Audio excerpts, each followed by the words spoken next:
Jadi rasa takut yang sekiranya dengan rasa takut itu kalian bisa waspada, tidak sembrono dalam apa yang kita bakal laksanakan dan apa yang bakal kita tinggalkan.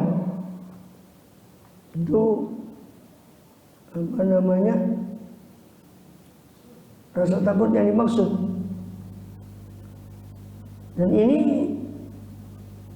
lebih khusus lagi daripada sekedar iyyaka na'budu. Karena rasa takut ini adalah dasar dalam kita menyembah kepada Allah SWT, beribadah kepada Allah Subhanahu wa ta'ala. Maka dari situ kita bisa ambil bahwa kesimpulan bahwasanya orang mukmin hendaknya dia tidak takut kepada seorang pun kecuali Allah. Allah Ta'ala, Allah juga berfirman, inna batasya rabbika lasyadid. Sesungguhnya batasya rabbika lasyadid, siksa Tuhanmu itu amat keras. Selain Allah Ghafurur Rahim, Allah juga itu syadidul iqab, amat keras daripada siksanya. Qala ta'ala wa kadzalika akhdhu rabbika idza akhadhal qura. Ketika Allah cerita tentang memberitakan pada kita tentang umat-umat terdahulu, seperti kaum Ad dan sebagainya yang Allah hancurkan, maka Allah menegaskan wa kadzalika, demikianlah akhdhu rabbika, demikianlah siksa Tuhanmu idza akhadhal qura, apabila dia sudah berkehendak untuk menghancurkan, menyiksa satu penduduk desa atau beberapa negeri. Wahia zalimatun, sedangkan penduduk negeri itu zalim. Sedangkan penduduk negeri itu zalim. Ini Allah siksa karena kezaliman penduduk tersebut. Inna akhdahu alimun syadid, sesungguhnya siksaan Allah itu sungguh amat pedih lagi amat keras. Maka banyak ayat semacam ini di Quran kalau kita merenung.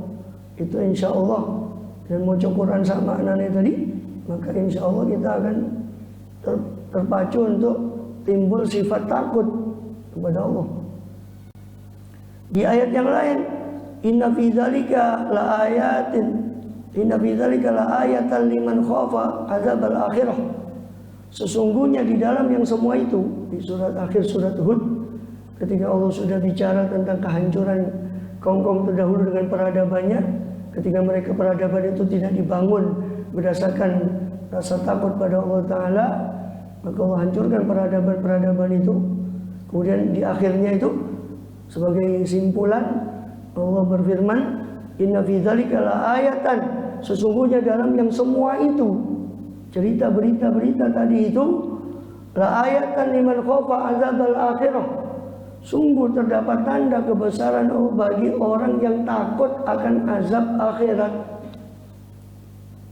Nah, takut ini, kuatnya takut tentu di sini dasarnya adalah iman, karena akhirat itu ghaib. Sesuatu yang ghaib itu tidak bisa dijangkau kecuali dengan iman. Tapi ya banyak yang ngaku ya beriman kepada hari akhir, tapi ya buktinya ya sembrono, korupsi. Kalau ditanya iman ya, pada Allah pada hari akhir. Kemudian ya, kalau bahasanya almarhum Kiai Zainuddin itu dulu, ya kamu tidak percaya Allah maha melihat, ya, kamu percaya, cuma Allah walaupun melihat Allah tidak rame. La ilaha illallah. Kalau media yang lihat rame, viral. Kalau bahasa sekarang viral mana-mana. Tapi kalau meskipun Allah lihat, Allah tidak rame katanya. La ilaha illallah. Ya betul tidak rame, jadi Allah Ta'ala ya tidak nolong kan gitu. Pembemburi ini kan ketemu nanti di belakang, tidak mungkin di depan. Maka azab Allah jauh lebih keras. Cuma itu sekali lagi kembali ke iman. Maka bukti rasa takut itu bisa kita katakan dari situ Rasa takut pada Allah Ta'ala itu bukti kuatnya atau lemahnya iman seorang ya pada rasa takutnya itu. Makin melemah rasa takut pada Allah berarti bukti ketika itu iman sedang turun. Ya. Zalikin fi dzalika ayah. Sesungguhnya di dalam semua itu berita-berita yang Allah beritakan tadi tentang kaum terdahulu, kehancuran, bagaimana Allah menyiksa satu banyak daripada negeri-negeri dulu. Allah hancurkan yang memiliki peradaban yang tidak kalah maju daripada peradaban tersebut. Inna fi dzalika ayah. Sesungguhnya di dalam semua itu terdapat tanda kebesaran Allah Ta'ala atau ibrah. Ayatan maknanya juga ibrotan, ini pelajaran liman khafa azabal akhirah, bagi orang yang takut akan azab akhirat. Ini baru azab dunia, bagaimana azab akhirat. Zalika yaumum majmu'ul lahun nas. Itulah hari kiamat, itu adalah hari di mana majmu'ul lahun nas, dikumpulkan manusia nanti. Wa zalika yaumum mashhud, dan itulah hari yang disaksikan. Hari kiamat itu atau azab akhirat tadi yang akan terjadi pada hari kiamat, itu hari di mana dikumpulkan manusia pada saat itu dari Adam sampai kepada kiamat pada satu padang yang satu dalam keadaan yang mencekam, di mana matahari sebagaimana sabda beliau SAW di hadis yang lain, matahari didekatkan ya, hingga seorang tenggelam dalam keringatnya dan tidak ada penghalang. Dan manusia dalam keadaan dibangkitkan, kata Rasulullah SAW dalam Sahih Bukhari dan yang lainnya, dibangkitkan dalam keadaan telanjang kaki, telanjang badan, tidak bersunat sebagaimana lahirnya kita ke dunia ini dalam keadaan telanjang kaki, telanjang badan, tidak bersunat. Dzalika yaumum mashhud, itulah hari yang disaksikan semua oleh penghuni langit, penghuni bumi, para malaikat, semuanya. Wa man nuakhiruhu illa li ajalin ma'dud, dan kami tidak menunda siksa tadi kecuali pada batas waktu yang terhitung. Artinya bagi Allah itu hitungan kiamat itu dekat. Di ayat yang lain Allah bilang innahum yarawnahu ba'ida wa narahu qariba. Sesungguhnya mereka seolah memandang kiamat itu jauh, tapi kami memandang itu dekat. Karena satu hari di sisi Allah 1000 tahun menurut hitungan dunia.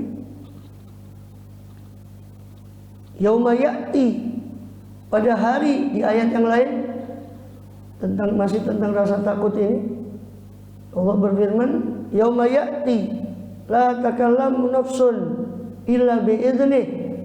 Hari yang mana ketika datang hari itu, jadi hari pembalasan, yaumul jaza, Yaumuddin, hari pembalasan.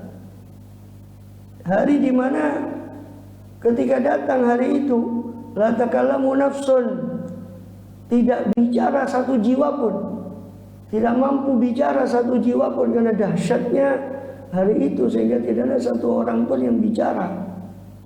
Jadi maksudnya tidak ada seorang pun yang berbicara illa biiznih, kecuali dengan izin Allah SWT. Ini tidak mampu seorang itu bicara dengan sesuatu yang memberi manfaat dia di akhirat nanti atau menyelamatkan dia berupa jawaban di hadapan pengadilan Allah SWT, ataupun orang bicara untuk memberi syafaat. Bahkan para nabi pun tidak bicara kecuali dengan izin Allah SWT. Illa bi'idznih.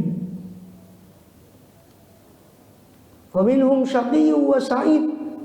Maka di antara mereka pada hari itu ada orang yang celaka dan orang yang bahagia. Mudah-mudahan kita termasuk yang bahagia. Amin ya rabbal alamin. Fa ammal ladzina syuku,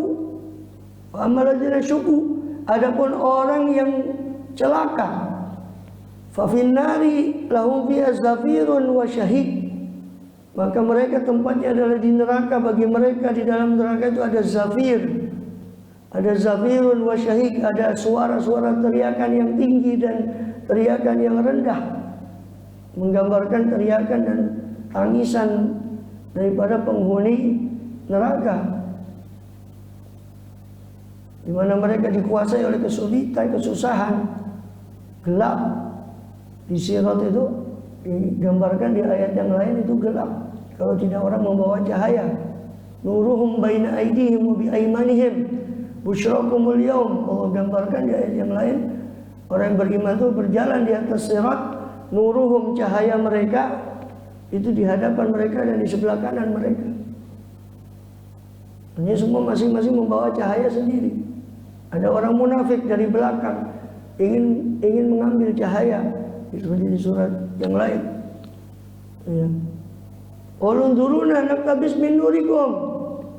Maka orang munafik ini yang pura-pura masuk Islam bersama kaum muslimin, mereka sholat bersama muslimin tapi tidak sungguh-sungguh untuk. Maka mereka memanggil ketika itu orang muslim dipanggil. Orang-orang muslim itu, tunggu kami. Naktabis min nurikum, kami mau ngambil sebagian cahaya dari kalian. Maka ada suara dari para malaikat, Allah suruh untuk mengatakan kepada mereka, qila rji'u wara'akum, kembali kalian ke belakang. Faltamisu nura, carilah cahaya sendiri. Bayangkan, ini sekedar ilustrasi di Quran ya, di mana sirat itu gelap. Sirat itu jembatan di atas jurang neraka, tentunya bawahnya lebih gelap lagi. Sudah gelap, panasnya kayak gitu, kita aja diungkap di ruangan ya, peteng, kasarannya wis wayahe apa kemarau mati lampu, bumi bisa waduh songkap dari satu. Itu baru sekedar gambaran ilustrasi. Ya, kita mudah-mudahan diselamatkan, amin ya rabbal alamin. Maka dikatakan dia zafirun wa syahid. Bagi orang yang celaka tadi, di hari itu cuma ada dua orang, syaqiyun wa sa'id, yang celaka dan yang bahagia. Lalu Allah perinci di ayat berikutnya di akhir surat Hud alaihissalam, dikatakan wa ammal ladzina syuqu, adapun orang yang celaka, maka bagi mereka finnar fa finnari, jelas tempat mereka adalah di neraka. Ya, bagi mereka ada zafir, ada suara teriakan yang keras, ada suara teriakan yang rendah. Ketika capek mereka berteriak, rendah suara mereka, meninggi lagi suaranya dengan teriakan tadi, tangisan. Wa qala ta'ala wa man ladzina su'idu fil jannati, sebaliknya orang yang bahagia maka jelas di surga, dan saat itu nggak bisa milih kecuali dua, tidak ada pilihan ketiga. Kalau tidak neraka ya surga. Allah Ta'ala, dan milihnya bukan di sana, yang milihnya ya di sini. Karena sana tempat amal, tempat menerima balasan, bukan tempat beramal. Di sini tempat beramal, bukan mencari balasan. Allah Ta'ala, wa yuhadzirukumullahu nafsah. Allah berfirman di ayat yang lain, dan Allah memperingatkan kepada kalian akan dirinya. Allah memperingatkan kepada kalian akan dirinya, akan murkanya.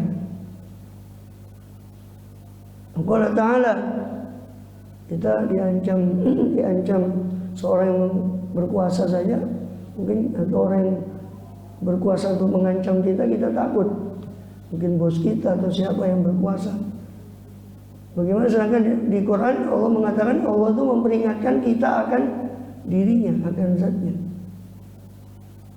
Bahwa maksudnya memperingatkan Allah memperingatkan akan zatnya, bahwa dia mampu melakukan apa yang dia kehendaki.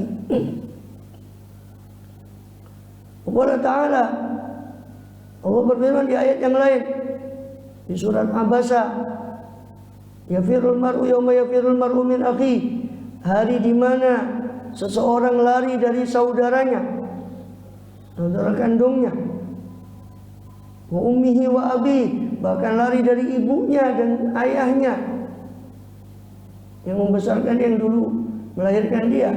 Hari itu saking sibuknya masing-masing dengan urusannya, maka digambarkan lari seorang dari saudaranya, lari dari ibunya, lari dari ayahnya, wa sahibatihi wa bani, lari dari istrinya, dari pasangannya, wabani, dan anak-anaknya. Allah gambarkan ini karena apa namanya, kedekatan orang-orang itu, saudara ya kan, itu orang yang dekat, paling dekat dengan kita di dunia. Ayah, ibu, anak, istri, itu semua lari masing-masing. Likulli imri'in minhum yauma idzin sya'nu yughni. Bagi setiap orang di antara mereka pada hari itu ada satu urusan yang mencukupi masing-masing daripada urusan orang lain. Sehingga ketika Siti Aisyah radhiyallahu anha digambarkan oleh Rasulullah sallallahu alaihi wasallam, atau bertanya Siti Aisyah pada Rasulullah, ya Rasul, Rasul menggambarkan apa? Hari itu Allah akan bangkitkan manusia itu dalam keadaan hufatan, telanjang kaki, uratan, seperti di Sahih Bukhari dan Sahih Muslim di beberapa hadis. Dalam keadaan telanjang badan, telanjang kaki, ghurlan, tidak bersunat. Maka Siti Aisyah mengatakan, ya Rasulullah, alangkah malunya kita saat itu, telanjang kaki, telanjang badan, tidak bersunat. Maka Rasul mengatakan, ya Aisyah, al-amru asyaddu min hadza. Perkara urusan hari itu jauh lebih dahsyat dari yang kau bayangkan. Orang enggak, meskipun dia telanjang, enggak ada orang ngurusi masing-masing, enggak ada ngurusi orang lain. Dia sibuk dengan memikirkan nasibnya, sehingga dia terpikir macam-macam. Yauma idzin sya'nu yughni. Hari itu ada masing-masing memiliki urusan yang mencukupi dia. Mencukupi dia. Ada lagi sebagian menafsirkan ayat tadi, ayat hari di mana lari seorang dari saudaranya, dari ayahnya, dari ibunya.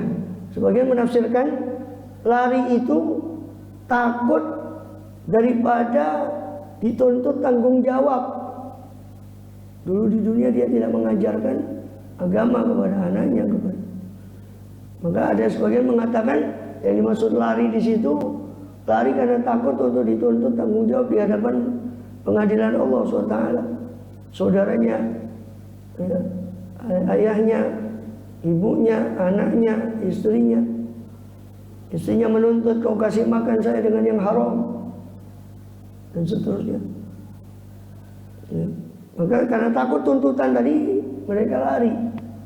Lari dari ayahnya, lari dari saudaranya, lari daripada istrinya, lari daripada ayah dan ibunya. Kemudian Allah juga berfirman di ayat yang lain, ya ayyuhan nasu taqu rabbakum inna zalzalatas saati syai'un 'azim. Wahai orang yang beriman, ittaqu rabbakum, takutlah kalian pada Tuhan kalian. Sesungguhnya goncangan kiamat itu sesuatu yang azim, yang amat dahsyat. Yauma tarawunaha tadhalu kullu murdi'atin amma arda'at. Pada hari di mana kalian melihat kiamat itu, hari kiamat tadi, kalau kalian lihat hari itu, tadhalu kullu murdi'atin amma arda'at, akan melupakan setiap ibu yang menyusui dari bayi yang disusuinya. Saking dahsyatnya hari itu, sampai digambarkan paling dekatnya hubungan itu antara ibu dengan anak, apalagi dia masih usia bayi. Itu pun bisa lupa dari seorang yang menyusui dari bayi yang disusuinya. Wa tadau kullu dzati hamlin hamlaha, dan melahirkan setiap orang atau wanita yang memiliki kandungan akan kandungannya karena dahsyatnya hari itu. Wa taron nasa sukara, dan kau lihat hari itu manusia itu mabuk, seperti orang yang mabuk, sempoyongan. Wa ma hum bisukara, padahal mereka tidak mabuk. Walakin adzaballahi syadid, akan tapi azab Allah lah yang amat pedih, sehingga kamu merasa mereka melihat seolah mereka itu mabuk, karena pedihnya azab Allah SWT pada hari itu. Dan itu juga beberapa yang disebutkan tadi adalah ayat-ayat yang bisa menggiring, dan banyak semacam itu dalam Al-Quran yang menggiring kita kepada sifat takut tadi. Qala ta'ala, Allah berfirman, waliman khafa maqama rabbih jannatan, dan bagi orang yang takut akan kedudukan Tuhannya, bagi dia ada dua surga. Al-ayat.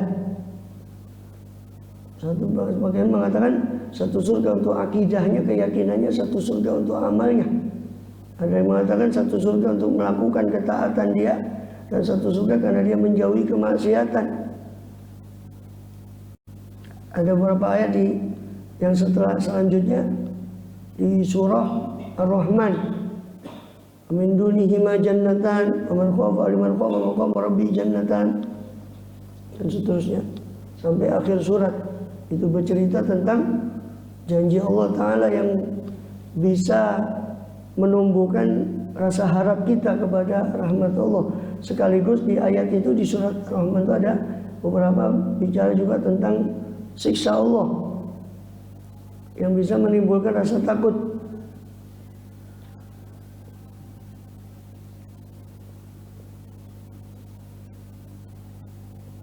Maka ini, dan di banyak ayat Allah SWT bicara tentang surga itu pasti diiringi dengan siksa.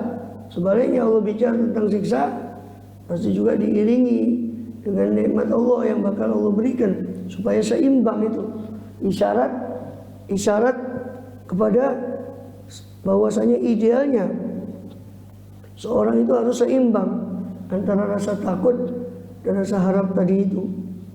Waliman khafa maqama rabbih jannatan, dan bagi orang yang takut kepada kedudukan Tuhannya, bagi dia ada dua surga.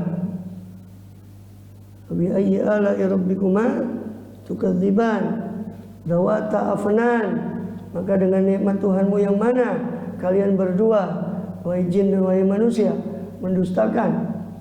Dawata afnan, surga itu memiliki cabang-cabang yang rindang, pohon-pohon yang rindang cabangnya. Bi ayyi ala'i rabbikuma ainani tajriyan, pada surga itu ada dua mata air yang mengalir. Bi ayyi ala'i rabbikuma tukadziban fihi min kulli fakihatin zawjan. Di situ ada buah-buahan yang banyak macamnya, jenis-jenisnya. Muttaqina ala furushin batainuha min istabraq wa janal jannataini, dan mereka para penghuni surga itu muttaqiin, bersandar pada rafqa furushin batainuha min istabraq, pada alas daripada tempat-tempat tidur yang dibuat dari istabraq, sutera yang tebal. Wajanal jannataini, dan memetik buah-buahan daripada kebun itu dengan petikan yang dekat. Buah surga itu petikannya dekat, tidak seperti dunia yang buahnya di atas. Buahnya mengatakan kebalik, buahnya di bawah, akarnya di atas, sehingga memetiknya itu dekat. Wajanal jannataini, dan Allahu a'lam. Dan sampai akhir surat itu Allah bicara tentang surga dan beberapa kenikmatannya. Yang mana sebelum itu Allah bicara tentang neraka.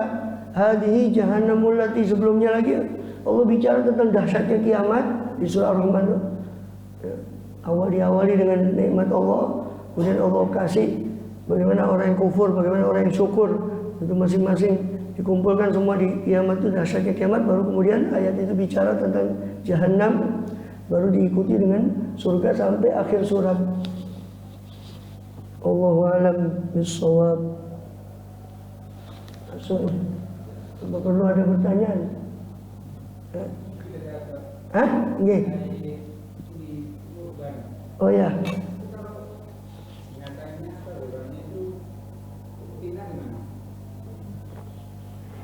Boleh. Betina atau jantan boleh, yang penting memenuhi syarat yang lain, itu sehat dan sebagainya, tidak kurang apapun, tidak cacat dan sebagainya, boleh. Umurnya sesuai dengan yang ditentukan, yaitu kambing kacangan itu 2 tahun jalan tahun ketiga. Kalau kambing kibas biri-biri domba itu 1 tahun lebih, ya kan? Dan seterusnya. Kalau memenuhi itu semua syarat, mau laki mau perempuan sama-sama boleh. Walaupun afdolnya adalah kurban itu afdolnya laki. Kalau zakat hewan ternak malah harusnya, bukan afdolnya, wajibnya perempuan kalau zakat. Kalau zakat hewan ternak. Tapi kalau akikoh, akikoh sama dengan kurban dalam sebagian besar hukumnya. Akikoh sama dengan kurban. Itu afdolnya adalah laki, utamanya lebih utama. Kalaupun perempuan boleh, tidak ada masalah. Yang penting memenuhi syarat. Jadi ada syarat itu ada syarat utama, ada syarat wajib. Nah syarat sah, ada syarat sah hewan kurban. Syarat sahnya hewan kurban itu yang harus dipenuhi. Kalau syarat utama kan tidak wajib, bukan suatu ketentuan yang wajib. Sekedar menambah keutamaan kurban tadi, seperti gemuknya hewan tadi dan sebagainya. Ya, itu. Wallahu a'lam. Selama memenuhi umurnya memenuhi, boleh. Tidak cacat, boleh. Walaupun betina, ya. Walaupun jantan atau betina sama. Lebih afdal jantan, memang. Wallahu a'lam. Ada lagi? Cukup. Banafa'na bima 'allamtana, zidna ilman nafi'a. Rabbana zalamna anfusana faghfir lana warhamna lanakunanna minal khasirin. Rabbana la tuzigh qulubana ba'da idh hadaytana wa hab lana rahmatan innaka hab lana zawjana wa dhurriyyatina qurrata a'yunin lil muttaqina imama. Atina qurrata hayyi lana min amrina rasyada. Rabbana atina fid dunya hasanah fil akhirati hasanah wa sallallahu alaihi wasallam. Subhana rabbil izzati amma yasifun. Salamun mursalin. Alhamdulillah amin. Surah Al-Fatihah. Syaitanir rajim.